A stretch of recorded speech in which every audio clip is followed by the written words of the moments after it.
Oke, kita mulai lagi materinya. Assalamualaikum warahmatullahi wabarakatuh. Jadi materi ini merupakan materi lanjutan dari pengelolaan zakat, infak, dan sedekah. Pada sesi kali ini kita akan membahas mengenai pengelolaan zakat dari zaman Rasulullah Shallallahu Alaihi Wasallam hingga di Indonesia pada saat ini.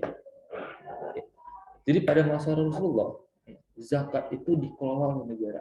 Saya ulangi sekali lagi, pada masa Rasulullah, zakat itu dikelola oleh negara. Dan hal yang sama juga masih terjadi pada masa Khalifah Rasyidin dan khalifah-khalifah keislaman lainnya hingga zaman sekarang. Jadi negara-negara Islam, ya, pengelolaan zakatnya itu dikelola oleh negara.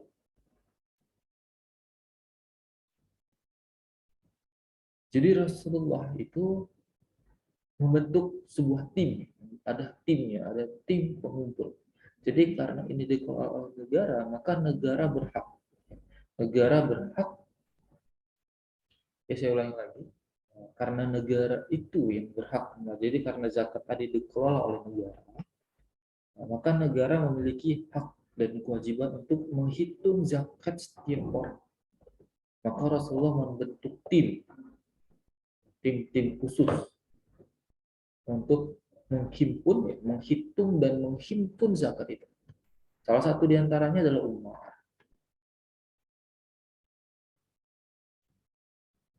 Jadi Umar merupakan salah satu tim yang dibentuk Rasulullah untuk menghimpun zakat, ya, untuk menghitung kemudian menghimpun zakat. Kemudian zakat nantinya diserahkan kepada para asnaf, ya 8 asnaf yang tertera pada Al-Quran surat Taubah ayat ke-60. Nah, namun ada yang perlu digarisbawahi. Corak dari penyaluran zakat, ya, corak dari penyaluran zakat itu bersifat karitas atau konsumsi. Maksudnya bagaimana? Jadi bantuan-bantuan yang diterima itu, ya, diberikan untuk memenuhi kebutuhan hidup pada saat itu. Nah, jadi itulah polanya. Dan ini berlanjut. Zaman Khulafaur Rasyidin juga masih berlanjut. Namun tetap ada perbedaan, namun tetap ada perkembangan. Nanti akan kita lihat perkembangannya. Oke, jadi zaman Rasulullah itu seperti itu. Singkatnya itu seperti itu. Kemudian bagaimana dengan zamannya Abu Bakar, Khulafaur Rasyidin yang pertama? Jadi ada masalah besar yang dihadapi Abu Bakar dalam pengelolaan zakat. Karena tatanan dunia Islam setelah meninggalnya Rasul itu banyak yang kemudian kufur atau murtad kembali. Ada yang memilih langsung murtad dan ada yang enggan untuk membayar zakatnya. Maka tindakan Khulafaur Rasyidin Abu Bakar, ya, Abu Bakar pada saat itu dia memerangi orang-orang yang demikian. Memerangi orang-orang yang tidak bayar zakat, kemudian memerangi orang-orang yang murtad. Jadi itu adalah problem terbesar yang dialami oleh Abu Bakar, ya, dalam pengelolaan zakat pada era. Kemudian ada inovasi, ya, ada inovasi yang dilakukan oleh Umar pada masa pemerintahannya. Beliau membentuk lembaga khusus, ya. Walaupun bukan hanya zakat aja di situ, ya. Ada ghanimah juga di situ. Jadi ada lembaga-lembaga yang disebut sebagai Baitul Mal, yang di situ terdapat harta dari penghimpunan zakat, dari ghanimah yang didapatkan. Jadi bercampur. Tidak khusus spesifik hanya mengenai dana zakat saja. Tidak. Kemudian inovasi juga lahir pada zamannya Utsman. Bagaimana zakat mal, zakat harta itu boleh dibayarkan dengan nominal uang. Dan itu sampai sekarang masih kita rasakan. Jadi harta kita dihitung berapa jumlahnya, kemudian kita bayarkan dengan uang. Tidak harta tadi yang kita berikan, tidak. Jadi itu boleh dinilai dengan uang. Contoh misal 40 ekor kambing. Kan 1 ekor kambing itu zakatnya. Kita boleh serahkan kambingnya kita juga boleh serahkan dalam bentuk nominalnya. Jadi kita hargai satu kambing itu berapa unit kepada para asnaf. Zaman Ali juga demikian dan sampai sekarang juga demikian. Coraknya, polanya masih sama. Bentuk penyalurannya itu sifatnya lebih banyak kepada konsumtif. Jadi dari penghimpunan terjadi perubahan, terjadi inovasi, namun dari segi pendistribusian masih basisnya adalah konsumtif. Nah, bagaimana pengelolaan zakat infak sedekah pada era ini, era sekarang di Indonesia? Yang ingin saya jelaskan pertama kali adalah zakat di Indonesia itu tidak dikelola oleh negara, tapi negara ikut campur dalam pengelolaan zakat. Maka dalam video sebelumnya saya sudah menyebutkan ada undang-undang zakat nomor 32 tahun 1999, kemudian di amandemen menjadi undang-undang nomor 23 tahun 2011. Jadi ada pengaturan yang dibuat oleh pemerintah mengenai pengelolaan zakat, infak, sedekah di Indonesia. Salah satu instrumen penting yang saya sebutkan adalah adanya lembaga zakat milik pemerintah yang disebut sebagai Basnas, Badan Amil Zakat Nasional, yang mana Basnas ini akan atau menjadi validator atas pembentukan lembaga-lembaga zakat milik masyarakat. Jadi fenomenanya di Indonesia adalah tidak seutuhnya pemerintah mengelola zakat. Masyarakat diperkenankan untuk mengelola zakat, namun harus diizinkan dulu oleh lembaga milik pemerintah yang kita sebut sebagai Basnas tadi. Jadi Basnas menghimpun zakat, menyalurkan zakat, kemudian mengesahkan lembaga zakat yang bisa menghimpun zakat dan juga bisa mengelola zakat. Maka ada dua kategori besar dalam lembaga pengelolaan zakat Indonesia yang kemudian kita sebut sebagai Basnas milik pemerintah, kemudian LAZ, lembaga amil zakat yang milik masyarakat. Kemudian bagaimana dengan cara pengelolaannya? Bagaimana dengan cara pengelolaannya? Pengelolaan zakat pada masa sekarang itu lebih variasi. Bentuknya terdapat pengembangan karena aktivitas ekonomi juga yang semakin kompleks. Kalau dulu mungkin sekolah gratis, sekarang sekolah luar biasa mahal, sulit dijangkau oleh anak-anak miskin. Sehingga dana zakat diperkenankan untuk membiayai sekolah anak-anak yang miskin. Dia masuk dalam asnaf fisabilillah. Zaman sekarang sudah banyak program-program lembaga zakat atau Basnas untuk membiayai usaha-usaha fakir miskin.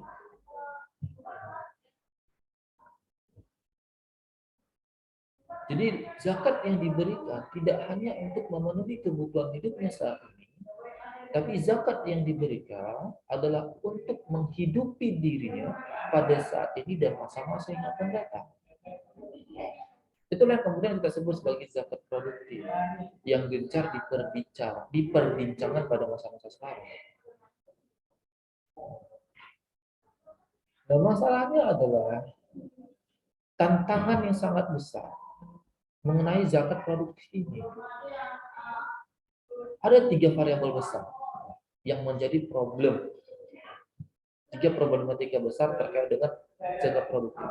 Yang pertama adalah minimnya kemampuan dan pengetahuan amil pengelola zakat mengenai dunia bisnis. Sehingga kalau kita hanya memberikan dana tanpa memberikan kemampuan, maka dana juga akan habis. Kecuali kalau mustahiknya sudah memiliki kemampuan dan kita hanya memberikan dananya. Maka dalam hal ini ada 4 klaster. Ada 4 klaster dari asnaf. Klaster yang keempat dia tidak memiliki kemauan, dan dia tidak memiliki kemampuan. Itu klaster yang. Klaster yang ketiga, dia memiliki kemampuan, tapi dia tidak memiliki kemauan. Klaster yang kedua, dia memiliki kemauan, tapi dia tidak memiliki kemampuan. Klaster yang pertama, dia memiliki kemampuan dan dia memiliki kemauan. Nah, pada klaster yang pertama, mungkin dana cukup kita berikan. Amil sebagai pengelola zakat cukup memberikan dana kepada mustahik. Dia bisa menjalankan usaha. Tapi bagaimana dengan klaster yang kedua?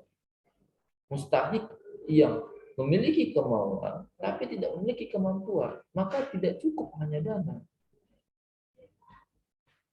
Dia harus diberikan pelatihan.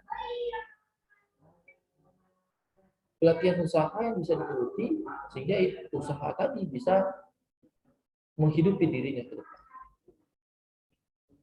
Nah, yang ke klaster ketiga lebih sulit. Dia memiliki kemampuan, tapi dia tidak memiliki kemauan. Maka perlu ada pembinaan, memberikan motivasi, dan itu tidak mudah dan tidak sebentar. Beda dengan hanya memberikan kemampuan. Memberi kemampuan, oke bisa sebentar. Tapi ini memberikan kemauan, memberikan semangat, itu tidak bisa dilakukan hanya sekali-sekali. Dia harus masif dan berkelanjutan.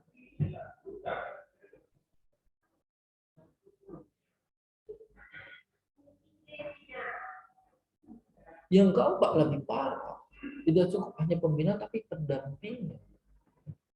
Dan klaster yang keempat ini sangat sulit untuk diajak.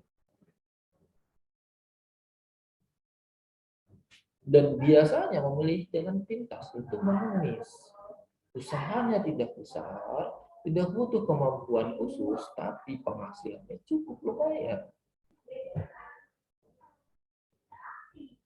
Maka kalau di sekitar kita banyak pengemis, saya tidak menjudge. Saya bukan mau menjudge. Tapi ketika dia masih muda, dia masih sehat, dan dia lebih milih mengemis, maka bisa kita kategorikan dia masuk pada klaster yang keempat. Jadi kalau dia sudah tua, masih kecil, atau seorang disabilitas, itu beda lagi cerita. Nah, jadi terkait dengan 3 faktor utama terkait dengan permasalahan zakat produktif adalah yang pertama, kemampuan amil dalam kemampuan atau pengetahuan amil dalam dunia usaha, dunia industri.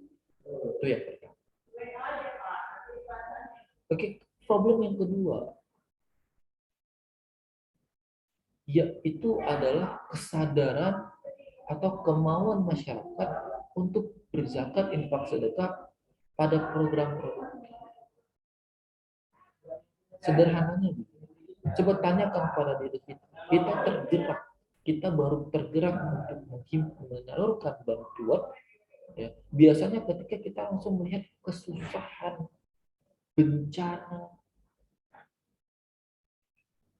kita sangat jarang untuk terpikir untuk membantu dia berkelanjutan. Oh, itu ada orang miskin, oke kita kasih usaha. Sangat jarang di antara kita. Biasanya kita melihat dia sama susah, oh dia nggak bisa makan, oke kita kasih dia untuk makan. Dan kita kasih untuk makan dia saja, dia tunggu berlari ke depan. Kita tidak berpikir bagaimana dia bisa memberikan makan dirinya untuk hari-hari berikut. Coba kita renungkan, apakah kita dalam golongan yang seperti itu? Nah, inilah yang saya maksudkan. Mindset masyarakat kita tidak berbanding lurus dengan program zakat produktif.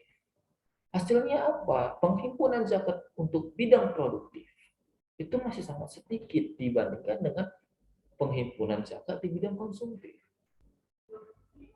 Banyak survei yang saya temui, penghimpunan zakat infak sedekah meningkat ketika bencana terjadi.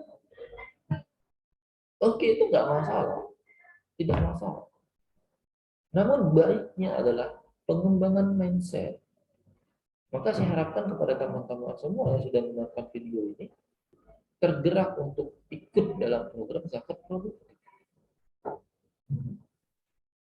Karena kita lah agent of change, kita akan berubah. Kita bisa menyadarkan diri kita, teman-teman kita, keluarga kita.